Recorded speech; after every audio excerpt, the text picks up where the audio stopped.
I'm Margaret, 28 years old, and I thought I knew what unconditional love meant until the night my father looked me straight in the eye and shattered everything I believed about family. For years, I had been the perfect daughter, chasing his approval through every achievement, every success, every milestone. I was a marketing coordinator who had just landed the biggest promotion of my career, and I couldn't wait to share the news with the two people who mattered most. But sometimes, the people who should celebrate your victories are the ones who resent them the most. Before I tell you what happened that night, let me know where you're watching from and hit that like button if you've ever felt unwanted by the people who should love you most. Don't forget to subscribe, because trust me, this story will show you exactly how I turned my father's cruelest words into my greatest strength. Growing up in suburban Cleveland, Ohio, I was what everyone called the golden child. My father, Frank, worked as an accountant for a mid-sized firm, methodical and precise in everything he did.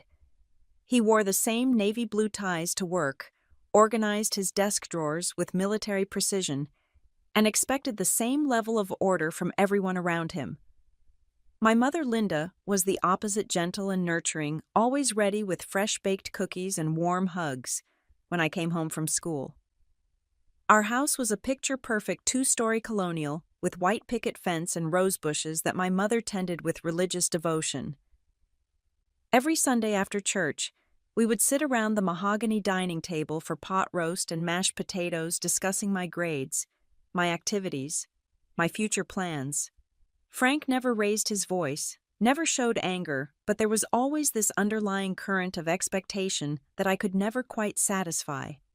I remember being 7 years old, showing him my spelling test with a 95% grade. While other parents might have celebrated, Frank simply pointed to the one word I had missed and said quietly, "Next time, Margaret, we don't settle for almost perfect."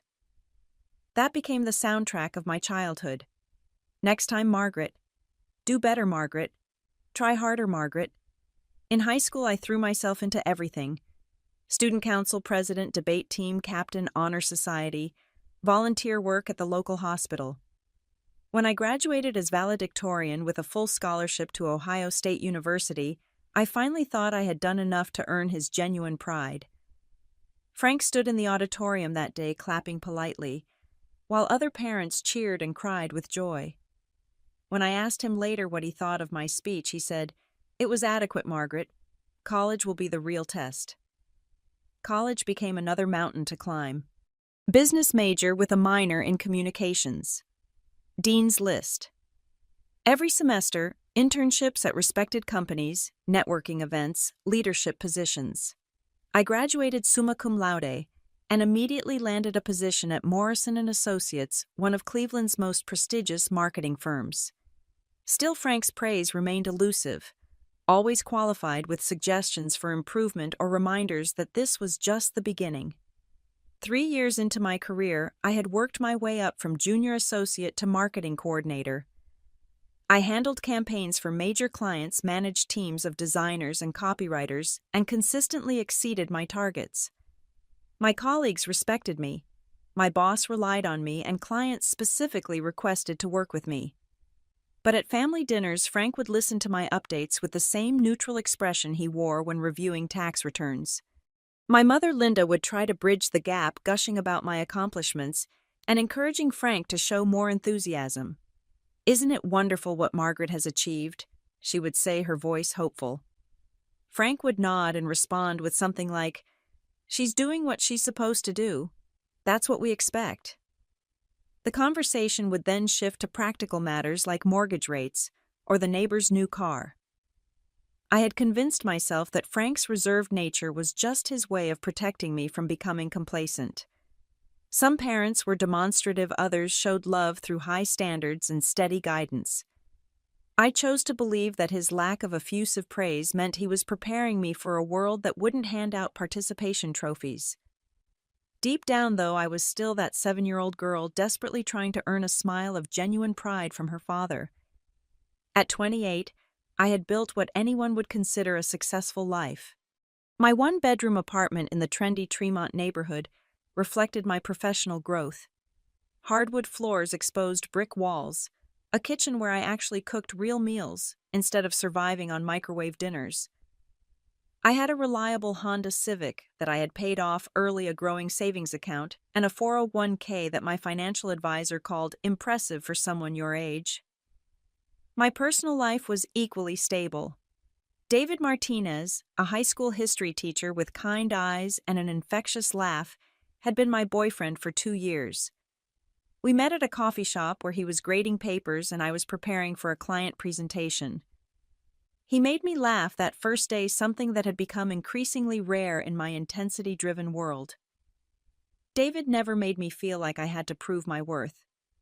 He celebrated my small victories and supported me through challenging projects without keeping score or setting conditions. 6 months earlier, I had been assigned to lead the campaign for Hartwell Industries, a manufacturing company looking to rebrand their image for a younger demographic.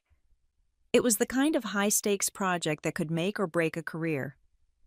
For weeks, I worked 14-hour days coordinating focus groups, collaborating with creative teams, and presenting multiple concept iterations to increasingly demanding executives. The breakthrough came during a late-night brainstorming session. Instead of focusing on the company's industrial capabilities, I proposed highlighting their commitment to environmental sustainability and community investment. The campaign, Building Tomorrow's Legacy Today, resonated perfectly with their target audience. Within 3 months of launch, Hartwell Industries saw a 30% increase in brand recognition among 18 to 34-year-olds. My boss, Patricia Chen, called me into her office on a Tuesday morning in October. I had been with the company for 3 years, consistently delivering results and building strong client relationships. "Margaret," she said, leaning back in her leather chair with a smile I had never seen before, "I have some news that I think you're going to like." The promotion to Senior Marketing Coordinator came with a $15,000 salary increase, my own office with windows overlooking downtown Cleveland, and the opportunity to lead a team of 5 junior associates. More importantly, it represented recognition of my capabilities and potential for growth within the company. Patricia shook my hand and said, "You've earned this, Margaret. Your work on the Hartwell campaign was exactly the kind of innovative thinking we need more of." I spent the rest of that day in a euphoric haze, accepting congratulations from colleagues and already planning how I would share the news with my parents. This promotion represented everything I had worked toward, validation that my years of dedication and sacrifice had paid off. For the first time in my adult life, I felt truly proud of myself, independent of anyone else's approval. That evening, I made reservations at Lago East Bank, an upscale Italian restaurant where my parents had celebrated their 25th wedding anniversary. I wanted this announcement to be special, memorable, worthy of the achievement it represented. I even stopped at a boutique in Beechwood and bought my mother a silk scarf in her favorite shade of blue, and my father a leather portfolio that he could use for his own work. Driving to their house that Thursday evening, I rehearsed different ways to share the news. Should I wait until dessert for maximum impact? Should I lead with the salary increase or the leadership responsibilities? My hands trembled slightly on the steering wheel, not from nervousness about their reaction, but from pure excitement about finally having something that would make Frank truly proud.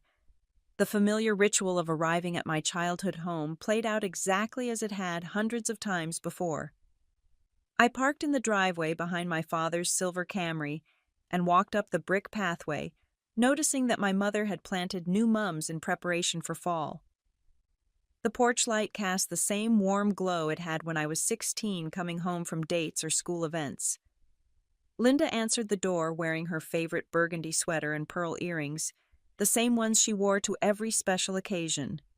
Her face lit up with genuine joy as she pulled me into a hug that smelled like vanilla and the lavender soap she had used for as long as I could remember. "Margaret, honey, you look wonderful. That new haircut suits you perfectly." Frank appeared in the hallway, still wearing his work clothes, but with his tie loosened and sleeves rolled up. "Hello, Margaret," he said with his customary nod. Neither warm nor cold, just factual acknowledgement of my presence. "Traffic wasn't too bad, I hope." "Actually pretty smooth," I replied, following them into the living room where CNN played softly on the television. The house looked exactly the same as it had during my high school years. Same beige carpet, same family photos arranged on the mantel, same Afghans draped over the arms of the navy blue sofa. The only additions were reading glasses scattered on various surfaces and a pill organizer on the kitchen counter that reminded me my parents were getting older. Dinner conversation began with the usual topics. Linda updated me on neighborhood gossip. The Johnsons were getting divorced after 30 years. The new family across the street had 3 young children who played loudly in their backyard, and the city was finally going to repave Maple Street after years of complaints about potholes. Frank contributed practical observations about property values and local tax assessments. He had opinions about the school levy on the upcoming ballot and concerns about whether the new shopping center would increase traffic congestion. These conversations were comfortable in their predictability, like worn-in shoes that fit exactly right. I waited until we had finished Linda's pot roast and moved on to her homemade apple pie before clearing my throat. "I have some news to share with both of you," I said, setting down my fork and smiling broadly. "Something really exciting happened at work this week." Linda immediately perked up, clasping her hands together. "Oh, how wonderful. Tell us everything, dear." "I got promoted to senior marketing coordinator," I announced, watching their faces carefully. "It comes with a significant salary increase and my own team to manage. Patricia said my work on the Hartwell campaign was exactly what they were looking for." Linda gasped and reached across the table to squeeze my hand. "Margaret, that's absolutely fantastic. I'm so proud of you, sweetheart.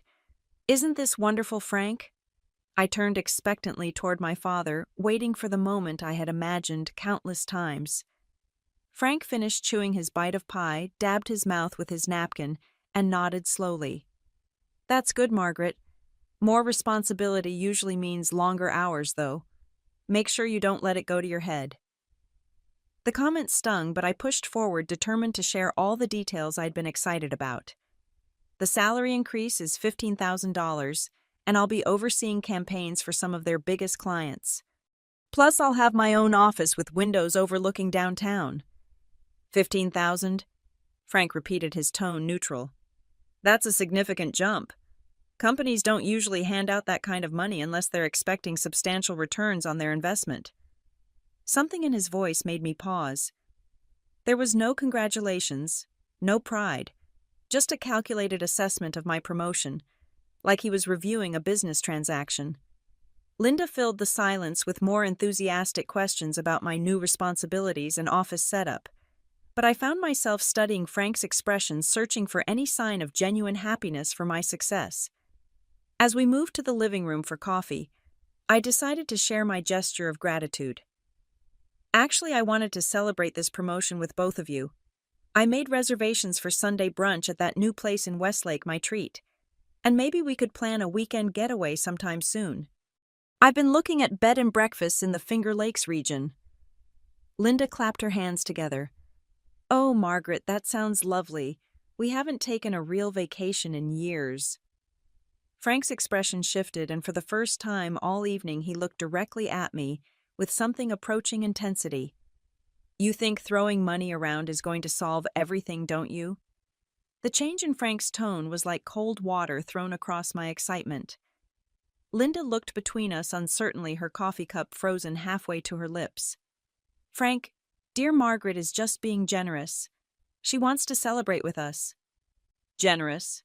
Frank repeated, standing up and walking to the window. "Is that what we're calling it now?" He turned back to face me, and I saw something in his eyes that I had never seen before. Not disappointment or disapproval, but something harder and more personal. You make one good career move and suddenly you're the family provider ready to take care of your poor old parents. I felt my stomach clench with confusion. "Dad, I just wanted to share my success with you. I thought you'd be happy for me." "Happy?" he said, letting out a bitter laugh. "Margaret, do you have any idea what it's like to watch your daughter succeed while you're barely keeping your head above water?" Linda set down her coffee cup with shaking hands. "Frank, please. Not tonight." Not tonight. Frank's voice rose slightly. When is the right time to talk about the fact that our 28-year-old daughter is offering to pay for vacations while we can't even keep up with our own bills?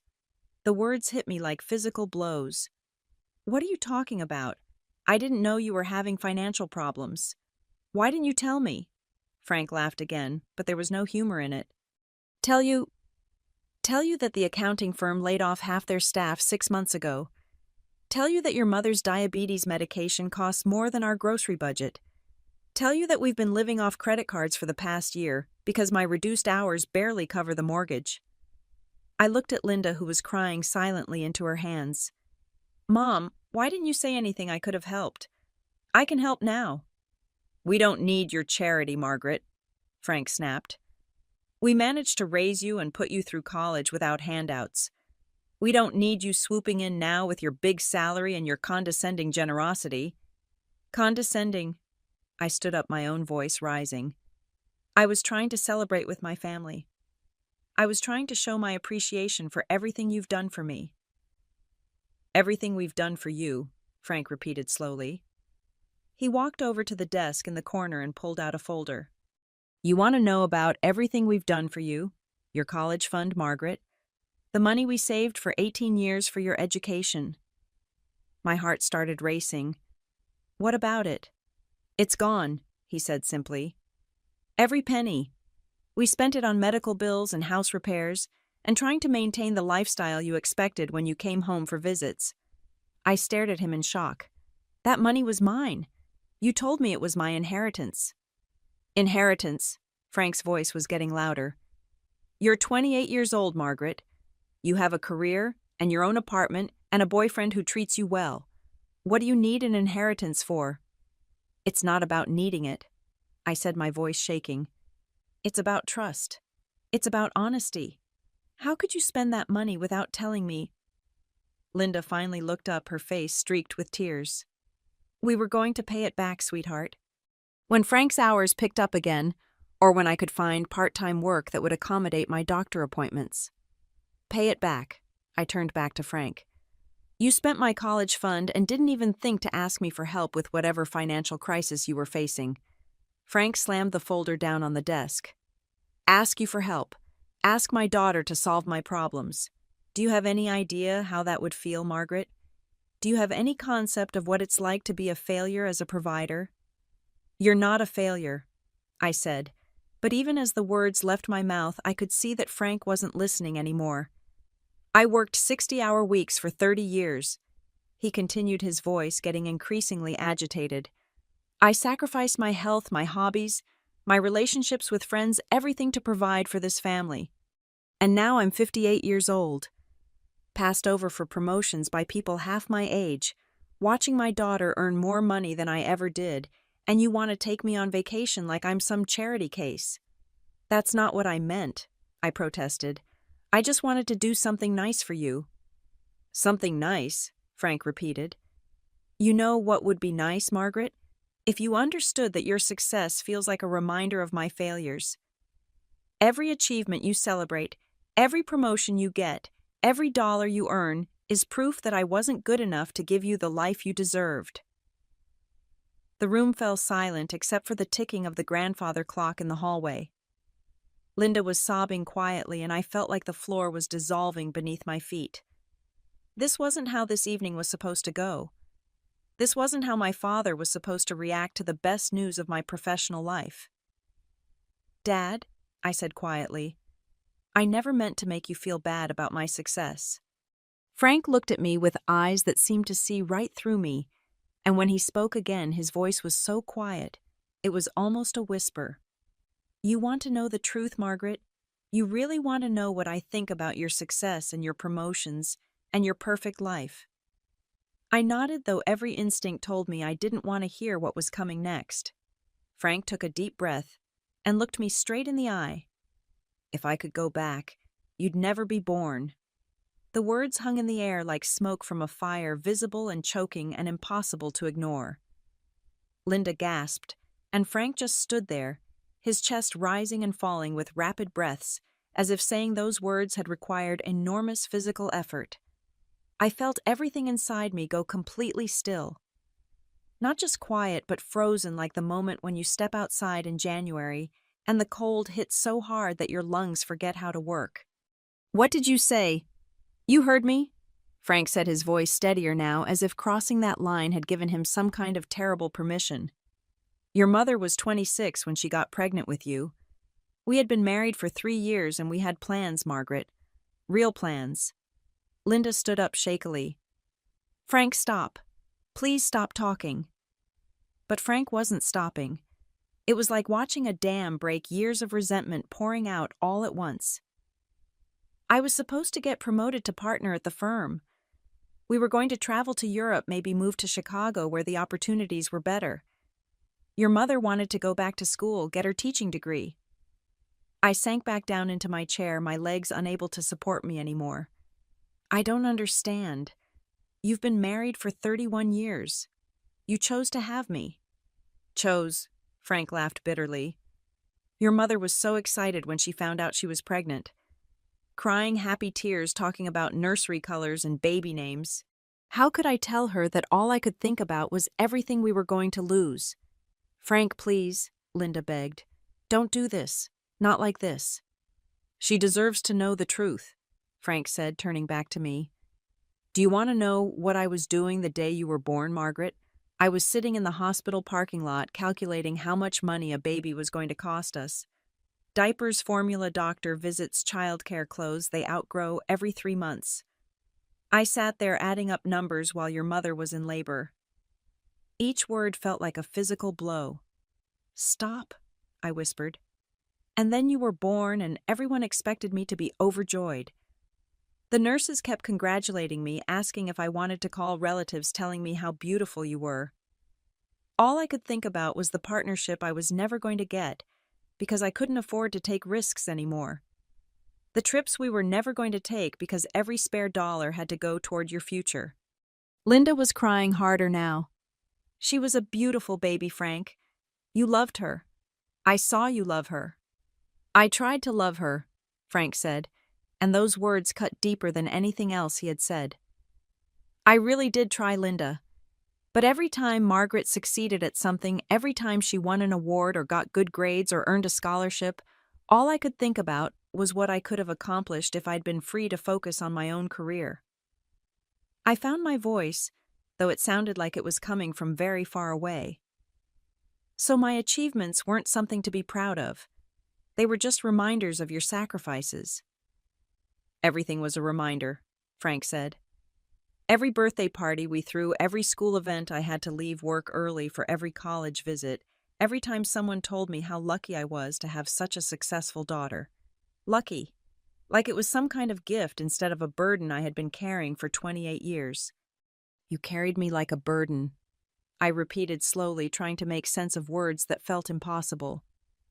Frank's voice got even quieter, more precise, like he was reading from a prepared statement. "There were times, especially when you were younger, when I would lie awake at night and imagine what our life would have been like if your mother had never gotten pregnant. I would picture the apartment we could have afforded in New York City, the clients I could have pursued if I didn't have to worry about school districts and safe neighborhoods. I would imagine being 35 and single-minded about success instead of 35, and worried about saving for your college fund." "Frank, stop," Linda pleaded. "You're destroying everything." "I'm telling the truth," Frank replied.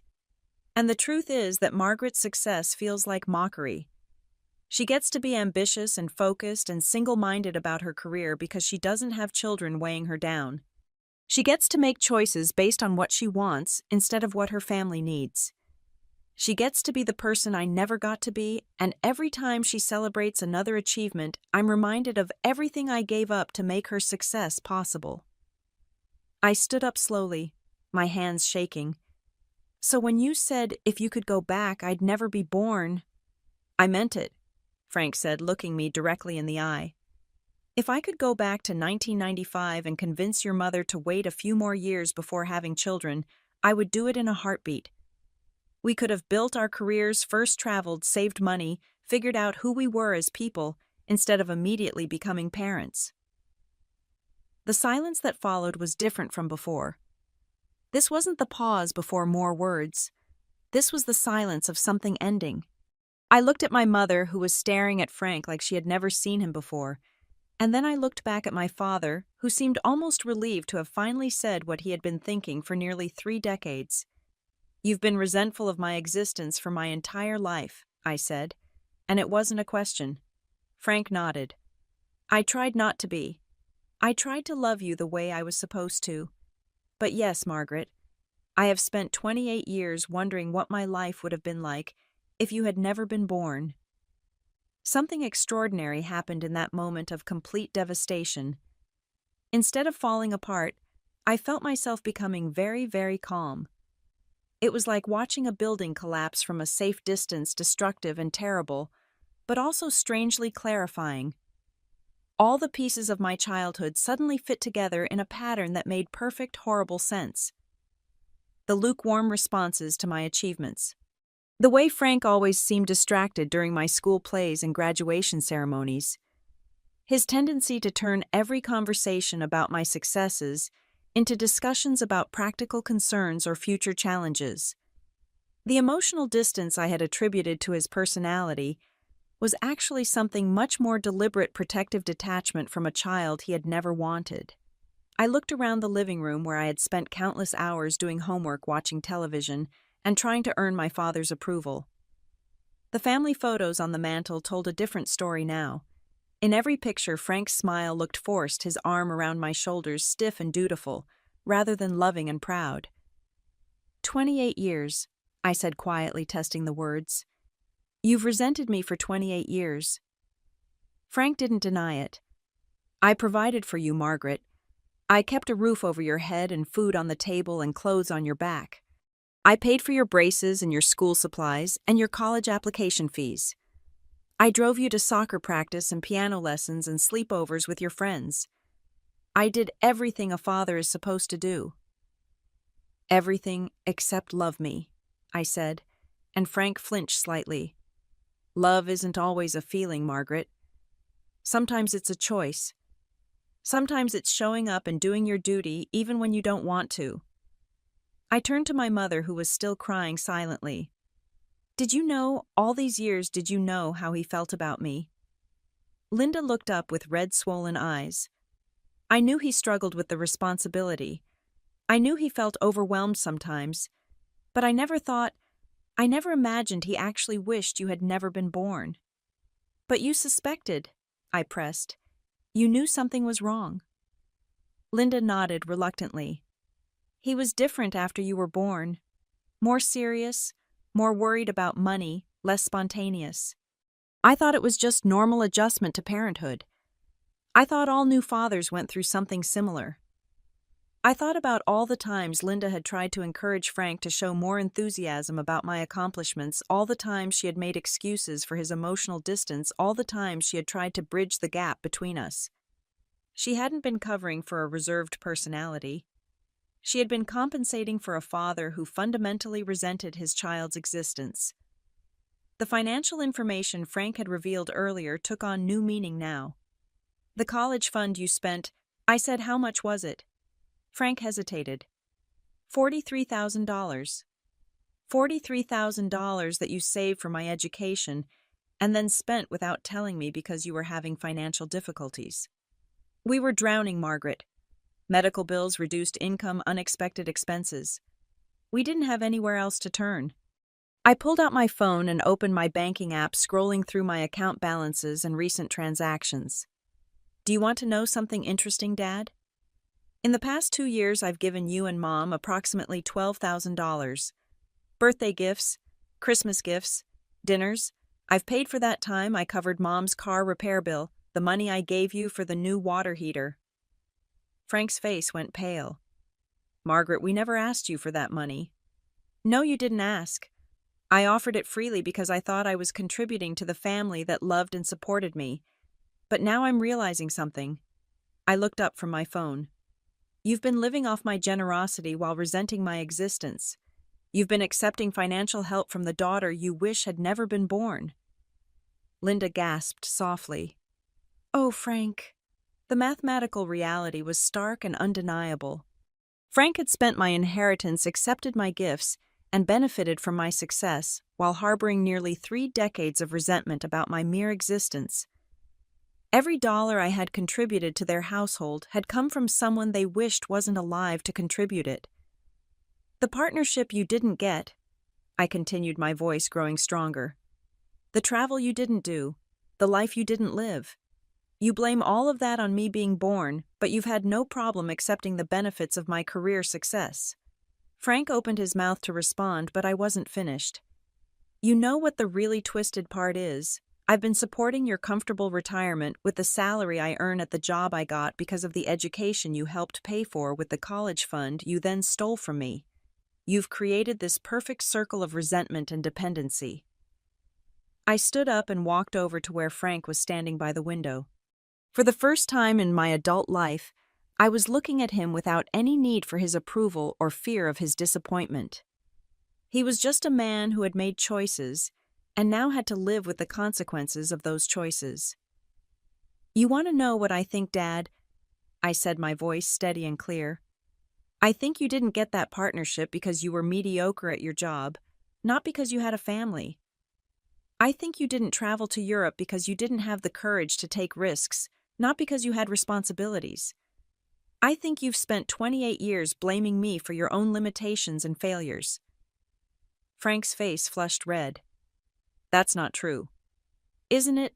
I stepped closer. Because successful people with children manage to advance their careers all the time.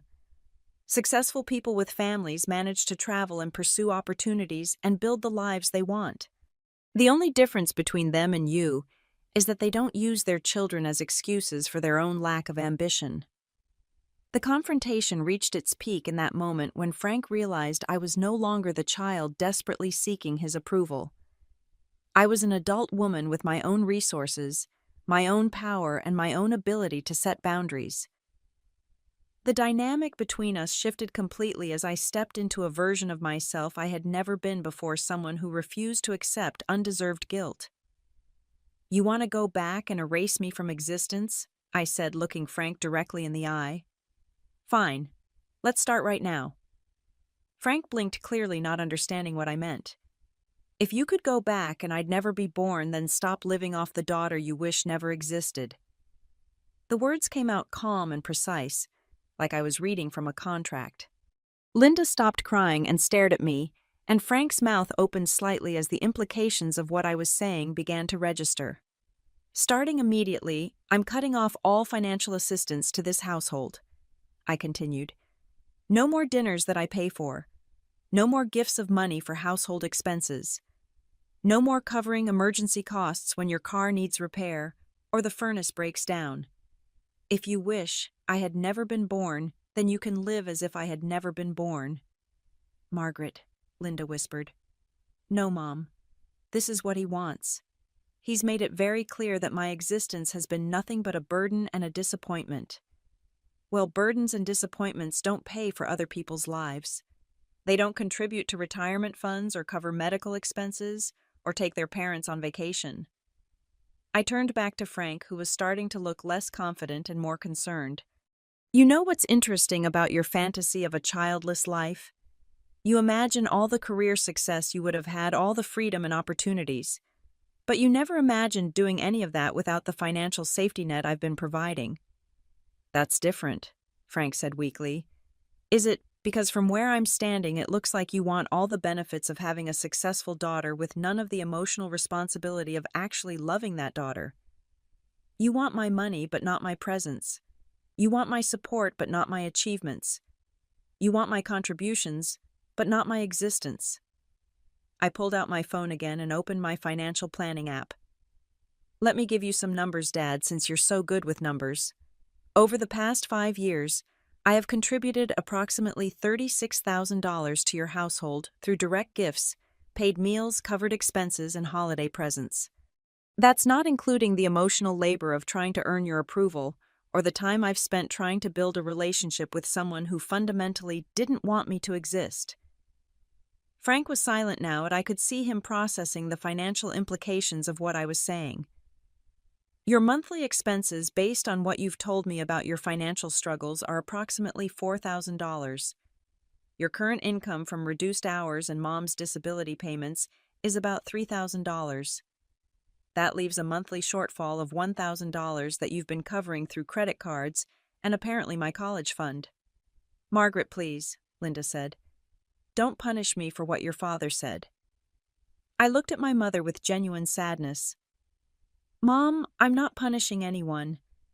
I'm simply accepting the reality that Dad has presented. He wishes I had never been born. Well, if I had never been born, you would have had to figure out your financial problems without my help. So that's exactly what you're going to do now. I put my phone away and picked up my purse. I'm going to make this very simple for both of you. You have 30 days to figure out how you're going to manage your expenses without any assistance from me. That includes finding solutions for the medical bills, the credit card debt, and the ongoing monthly shortfall in your budget. Frank finally found his voice. You can't be serious. I'm completely serious. You've made it clear that my existence is a burden and my success is a source of resentment. Fine. Live your life as if the burden had never existed. See how successful you feel when you're not benefiting from the achievements of the daughter you never wanted. I didn't mean it like that, Frank said, but his voice lacked conviction. Yes, you did. You meant every word. And now you get to experience the logical consequences of those words. I headed toward the front door, then turned back one more time. You know what the sad part is, Dad? I came here tonight to celebrate with you. I wanted to share my success with the people I loved most. I wanted to take you on vacation and buy you nice things and show you how grateful I was for the sacrifices you made. Frank's eyes were wide now, and I could see that he was beginning to understand the magnitude of what he had lost in those few moments of brutal honesty. But it turns out those sacrifices weren't made out of love. They were made out of duty and resentment. And I don't owe anything to someone who sees me as a mistake that ruined his life. I opened the front door and paused on the threshold. If you ever decide that you actually want a relationship with me based on mutual respect and genuine affection, you know my number. But until then, I'm going to live my life surrounded by people who are glad I exist. Margaret, wait, Linda called out. I turned back to her. Mom, I love you, but I won't be part of a family where my existence is seen as a burden. When you're ready to have that conversation without Dad's resentment poisoning everything, call me. And then I walked out of the house where I had spent my entire childhood trying to earn love from someone who was fundamentally incapable of giving it. The drive back to my apartment felt like traveling through a different universe. Every familiar street looked the same, but felt completely changed, like I was seeing my hometown through new eyes. I called David from the parking lot of my building, and he was at my door within 20 minutes, carrying a bottle of wine and wearing the concerned expression that meant he was prepared to listen for as long as necessary. He said what? David's voice was quiet with disbelief as I finished recounting the evening's events. That if he could go back, I'd never be born. I repeated, surprised that saying it again didn't hurt as much as I expected. 28 years of thinking I wasn't good enough to earn his love, and it turns out I was right. But not because I wasn't good enough. Because he never wanted me to exist in the first place. David set down his wine glass and pulled me into a hug. Margaret, you know that says everything about him and nothing about you, right? I know that now, I said, and realized I actually meant it. For the first time in my life, I actually understand that his inability to love me has nothing to do with my worth as a person. The next few weeks were a strange combination of grief and liberation. Grief for the father-daughter relationship I had thought I was building all these years, and liberation from the exhausting effort of trying to earn approval from someone who was constitutionally unable to give it. I found a therapist, Dr. Rebecca Steinberg, who specialized in family trauma, and helped me understand the difference between healthy parental boundaries and emotional neglect. Children aren't responsible for their parents' unrealized dreams, Dr. Steinberg told me during our third session. Your father's resentment about his career limitations is his issue to resolve, not yours to carry. 3 weeks after the confrontation, Linda called me. Margaret, we need to talk. How are you managing financially? I asked not unkindly, but without my previous eagerness to solve their problems. It's been difficult, she admitted. Your father had to go back to full-time hours, and I found a part-time job at the library. We're looking into refinancing the house and consolidating our debt. Good, I said. Those sound like responsible adult decisions. Margaret, your father wants to apologize. I was quiet for a long moment. Mom, I don't need an apology for him telling the truth. I need him to figure out whether he actually wants a relationship with me or whether he's just missing the financial benefits of having a successful daughter. He's been different since you left, Linda said. Quieter. I think he's realizing what he's lost. What he chose to lose, I corrected. I didn't disappear, Mom. I removed myself from a situation where I was unwanted and unappreciated. 4 months later, Frank called me directly. Margaret, could we meet for coffee? I'd like to talk. We met at a neutral location, a small cafe near my office where neither of us had emotional history. Frank looked older, more tired, and when he spoke, his voice carried a humility I had never heard before. I was wrong, he said simply. About everything. About blaming you for my choices, about resenting your success, about taking your help while secretly wishing you didn't exist. I studied his face, looking for signs of manipulation or emotional pressure. What changed your mind? Living without you, he said. These past few months, having to solve our problems without your help, watching your mother cry because she missed you, realizing that every good thing in our family was connected to your presence and your generosity. He paused. I've been seeing a counselor too, learning about how resentment works, how it poisons everything it touches. And I want to try again if you're willing. Not as your father who expects you to prove your worth, but as a man who wants to know the remarkable woman his daughter has become. I considered his words carefully. Dad, I'm willing to try building a relationship with you, but it has to be completely different from what we had before. I'm not going to chase your approval anymore, and I'm not going to accept responsibility for your emotional well-being. Frank nodded. I understand. And Margaret, I'm proud of you. Not just for your career, but for having the strength to walk away when I treated you badly. You deserve better than I gave you, and I hope I can learn to be the father you actually deserve. It wasn't a fairy tale reconciliation.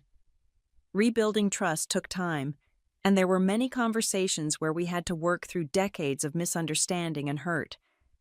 But gradually we developed something we had never had before, a genuine relationship between two adults who respected each other. A year later, when David proposed to me in the same Tremont Park, where we had our first real conversation, Frank was the first person I called with the news. His response was immediate and genuine. Margaret, I'm so happy for you. David is a lucky man, and you deserve all the love in the world. The wedding planning process became an opportunity for our family to practice our new dynamic. Instead of feeling obligated to include my parents in every decision, I involved them when I wanted their input and set boundaries when I needed space. Frank respected those boundaries without argument, and Linda began to see that she could have relationships with both her husband and her daughter without constantly trying to manage the tension between us. My career continued to flourish. Within 18 months of that terrible confrontation, I was promoted again to marketing director and eventually started my own consulting firm. But the most important change was internal. I no longer needed external validation to feel worthy of success. I had learned the difference between healthy family relationships and emotional manipulation, and I surrounded myself with people who celebrated my achievements rather than resenting them. The final lesson came from an unexpected source. During one of our monthly coffee meetings, Frank said something that surprised me. You know, Margaret, I realize now that my resentment wasn't really about you at all. It was about my own fear of not being good enough. When you succeeded, it forced me to confront my own limitations, and instead of using that as motivation to grow, I blamed you for making me feel inadequate. That insight crystallized everything I had learned about family love and self-worth. The people who truly love you will use your success as inspiration, not as ammunition for their own insecurities. The people who deserve space in your life will celebrate your achievements without keeping score or asking what's in it for them. I learned that being unwanted by someone doesn't make you unworthy of love. It makes them unworthy of you. I learned that you can't earn genuine affection through perfect behavior or extraordinary achievements. And most importantly, I learned that sometimes the people who should love you most are incapable of it, and that's a reflection of their limitations, not your value. The moment I stopped begging for crumbs of affection from someone who saw me as a burden, I realized I had been starving myself of the love I actually deserved. Now I surround myself with people who celebrate my existence rather than resent it, and every day, I'm grateful that I had the courage to demand better. Today, my relationship with my parents is healthier than it has ever been, but it's built on mutual respect rather than obligation. Frank has learned to manage his own emotions without making them my responsibility, and Linda has learned to love me without apologizing for Frank's behavior. We've all grown from that terrible night when the truth came out, and while I wouldn't wish that experience on anyone, I'm grateful for the clarity it ultimately provided. Sometimes the most loving thing you can do for yourself is refuse to accept less than you deserve, even from family, even from the people who are supposed to love you unconditionally. Because the truth is, real love doesn't come with conditions, resentment, or scorekeeping. Real love celebrates your existence and supports your success without asking what's in it for them. And if someone can't offer you that kind of love, then maybe it's time to stop settling for what they're willing to give and start demanding what you actually deserve. What about you? Have you ever had to set boundaries with family members who didn't appreciate your worth? Have you experienced that moment when you realized you were accepting less than you deserved from people who were supposed to love you? I'd love to hear your stories in the comments below. And if this story resonated with you, please hit that like button and subscribe for more real-life stories about family relationships and finding the courage to demand better. Share this video with someone who might need to hear that their worth isn't determined by other people's ability to recognize it. Thank you for listening to my story, and remember you deserve to be surrounded by people who are grateful for your existence, not resentful of it. Until next time, choose love that celebrates you, not love that merely tolerates you.